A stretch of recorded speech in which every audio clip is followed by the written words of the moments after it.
GCS પોર્ટલને લઈને એબીવીપીનું વિરોધ પ્રદર્શન. પોર્ટલ બરાબર કામ કરતું ના હોવાનો આરોપ લગાવવામાં આવ્યો છે. જીસીએસ પોર્ટલને લઈને એબીવીપીએ વિરોધ પ્રદર્શન કર્યું છે. પોર્ટલમાં સર્જાતી ખામી અને પ્રવેશ પ્રક્રિયામાં વિલંબને લઈને વિરોધ. તમામ સરકારી યુનિવર્સિટીઝમાં તાળાબંધી કરીને વિરોધ નોંધાવવામાં આવશે. મેરિટ યાદીમાં ખામી હોવાની વાત કરવામાં આવી રહી છે. એબીવીપી આ બાબતને લઈને અલગ અલગ જગ્યાએ અમદાવાદ, સુરત, વડોદરા, આણંદમાં વિરોધ પ્રદર્શન કરી રહ્યું છે. આ વિશે વધુ માહિતી આપવા આપણી સાથે જોડાઈ ચૂક્યા છે મારા સંવાદદાતા ધનરાજ બાગલે. ધનરાજ, શું આરોપ લગાવવામાં આવી રહ્યો છે? એબીવીપીના તમામ કાર્યકરો શું કહી રહ્યા છે પોર્ટલને લઈને? શું ખામીઓ?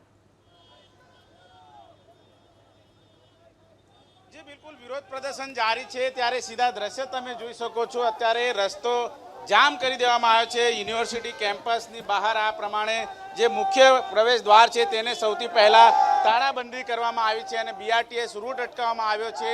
અને અત્યારે દ્રશ્યમાં જોઈ શકાય છે આ ટ્રાફિક જામના દ્રશ્યો છે અત્યારે સર્જાઈ ચૂક્યા છે. બીજી તરફ વાત કરવામાં આવે તો પૂતળા દહન કરવામાં આવ્યું છે અને પૂતળા દહન કરીને આ પ્રમાણે દ્રશ્યમાં જોઈ શકાય છે આ રીતે જે રસ્તા રોકો આંદોલન કરવામાં આવ્યું છે. ત્યારે તમામ એબીવીપીના જે વિદ્યાર્થીઓ છે એ વિદ્યાર્થીઓ અત્યારે જોઈ શકાય છે રસ્તા રોકો આંદોલન કરવામાં આવ્યું છે અને યુનિવર્સિટીના જે મુખ્ય ગેટ છે મુખ્ય ગેટ ઉપર આ પ્રમાણે વિરોધ પ્રદર્શન કરવામાં આવી રહ્યો છે. બીજી તરફ તમને બતાવીશું આ રસ્તાની વચ્ચોવચ્ચ બેસીને આ પ્રમાણે હવન કરવામાં આવી રહ્યું છે અને જે સંચાલકો છે યુનિવર્સિટીના તેમને ભગવાન સદબુદ્ધિ આપે એ પ્રમાણેની માંગ છે અત્યારે કરવામાં આવી રહી છે. ત્યારે હવન છે એ મુખ્ય માર્ગ ઉપર જ અત્યારે શરૂ કરી દેવામાં આવ્યો છે. બીજી તરફ જોઈ શકાય છે આ રીતે પોલીસ છે, પોલીસ સાથે પણ વિદ્યાર્થીઓનું ઘર્ષણ છે એ ઘર્ષણ અત્યારે જોવા મળી રહ્યું છે. ત્યારે તમામ વિદ્યાર્થીઓ એક જ માંગ કરી રહ્યા છે કે જીકાસ પોર્ટલ ઉપર જે પ્રમાણે અત્યારે હાલ ધાંધલીઓ જોવા મળી રહી છે તેને લઈને આ વિરોધ પ્રદર્શન છે અને આ રીતના વિરોધ પ્રદર્શન કરવામાં આવી રહ્યો છે. ત્યારે જે રીતે મનોજ જૈન આપણી સાથે બોલી, કેમ આ રીતે ચક્કાજામ? આજે અખિલ ભારતીય વિદ્યાર્થી પરિષદ દ્વારા આખા ગુજરાતભરમાં, રાજ્યભરમાં આમ જ આંદોલન ચાલે છે. સ્ટેટ યુનિવર્સિટીની નાકાબંધી, તાળાબંધી ચાલે છે અને મેઇન રોડ જે છે એ જામ કરી દેવામાં આવ્યું છે. કેમ કે જે સરકાર છે એ જાગતી નથી અને સરકારે બહુ સારો પગલો લીધો જીકાસ પોર્ટલનો, પણ જે આ બ્યુરોક્રેસી છે એ લોકોએ ક્યાં ને ક્યાં અંદર ને અંદર પૈસા ખાધેલા છે. એટલે જે સ્ટુડન્ટ છે એ પરેશાન છે. 500 જણાની સીટ હોય, 5000 લોકોને જે ઓફર લેટર જાય છે તો આ ક્યાંનો ન્યાય છે? અને 2 લાખ લોકોને ઓફર લેટર ગયા છે અને માત્ર 28,000 વિદ્યાર્થીઓના એડમિશન થયા છે. એટલે અખિલ ભારતીય વિદ્યાર્થી પરિષદની એ ડિમાન્ડ છે કે જ્યાર સુધી બધા વિદ્યાર્થીઓના એડમિશન નહીં થઈ જાય અને આ પોર્ટલની અંદર સુધારા નહીં કરવામાં આવે ત્યાર સુધી એમ જ આંદોલન ચાલતું રહેશે.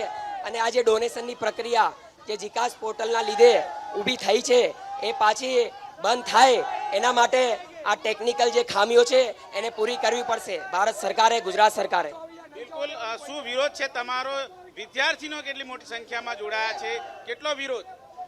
વિરોધ આટલો જ છે કે બસ અમને